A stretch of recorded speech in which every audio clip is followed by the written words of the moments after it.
चोर भागते हुए आश्रम की तरफ आ रहे थे। ऋषि के सामने आश्रम में आए, हे मुनिवर, हमको लूटते हुए बचा लीजिए, नहीं तो हमको लूट लेगा। तो ऋषि ने देखा कि ये बहुत परेशान है। बोला, जल्दी से बचाइए, नहीं तो मेरा सब धन लूट लेगा। ये बदमाश लुटेरा आ रहा है। वो जो रपेट रहा था वो भी नज़दीक आ गया। तब तक मैं सामान रख के पीछे से जैसे निकला और आगे से जो आ रहा था रपेटते हुए, जिसको बोला कि गोंडा है, चोर है, डकैत है, तो उसने कुछ बोलते हुए देखा। तो बोला, चोर को तुम कहाँ भगा दिए महंत जी? तो बोला, तुम चोर हो या जो मेरे पास आया था वो चोर है? तो बोला, वो चोर है और मेरा सामान लेकर वो भाग गया है। हम राजा का ही प्रजापति हूँ, जो कि हथियारों द्वारा उसको रपेट रहा हूँ। भरे जंगल में, जो कि जंगल में बहुत जानवर रहते थे, इसीलिए तीर धनुष भला हथियार लेके रपेटे हैं। तो आप भी उसका ग्रुप में हो? तो बहस हो गया। बोला, नहीं। तो तुम उसी के ग्रुप से हो। गुरुवर को बोलता है राजा के आदमी कि तुम भी चोर हो और तुम बहुत ढोंग करते हो बाबा के नाम पे। इतना सा बोलते हुए उस महंत ऋषि जी को उठा लिया और राजा के दरबार में पेश किया। तो उधर देखता है दूसरे को, किसी को सूली पे लटका रहा है, किसी को लाठी डंडे से मार रहा है। तब ऋषि मुनि का आया तो बोला, क्या ये महात्मा जी को यहाँ क्यों लाए आप सब? बोला, यही चोर है, जो कि चोर का इसका ग्रुप है और ये जंगल में रहकर ये ढोंग करता है। बोला, राजा पूछता है बाबा से, ऋषि जो था, क्या आप चोर हैं?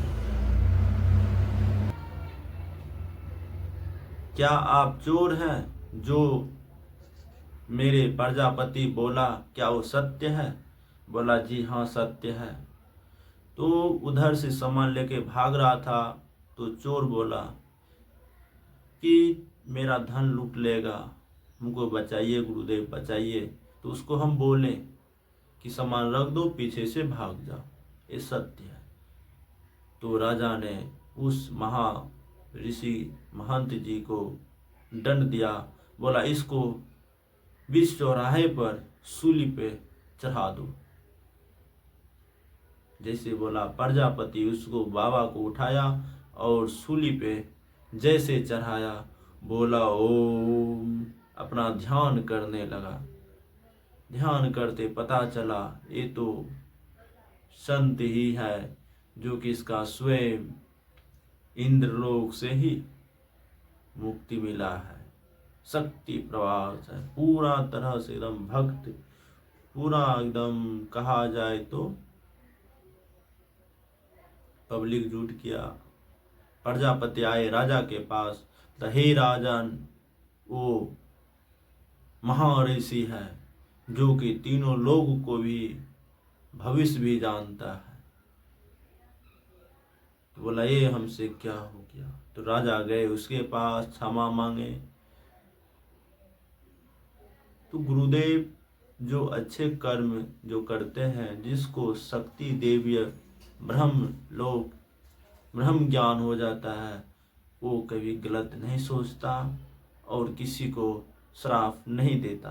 लेकिन ये कलयुग में जब किसी को थोड़ा सा भी पैसा हो जाए तो बोलेगा तुम पे वो केस कर देंगे, मार देंगे, मेरे पास इतना है, घमंड हो जाता है। लेकिन उस ऋषि के पास उतना शक्ति होने के भी कारण वो राजा को श्राप नहीं दिया और उसका जो दंड दिया वो ऋषि बोला ठीक है, मंजूर है, और वो सूली पर अच्छे से चढ़ गया।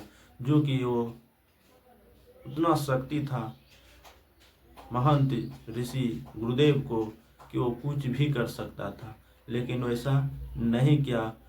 और ये सब बोलते हुए बोला कि आपका आज्ञा हो तो हम सूली पर से उतरकर हम स्वयं इंद्र जी के पास जाएंगे और उसको पूछेंगे क्या हम क्या गलती किए थे जो कि ये उम्र इतना ब्रह्म को प्राप्त और इतना पालन करते हुए भी हमको सूली पे चढ़ाया गया। राजन आज्ञा दिया और डायरेक्ट इंद्र जी के पास गया ब्रह्मलोक। और महर्षि बोलता है क्या हम गलती किए थे?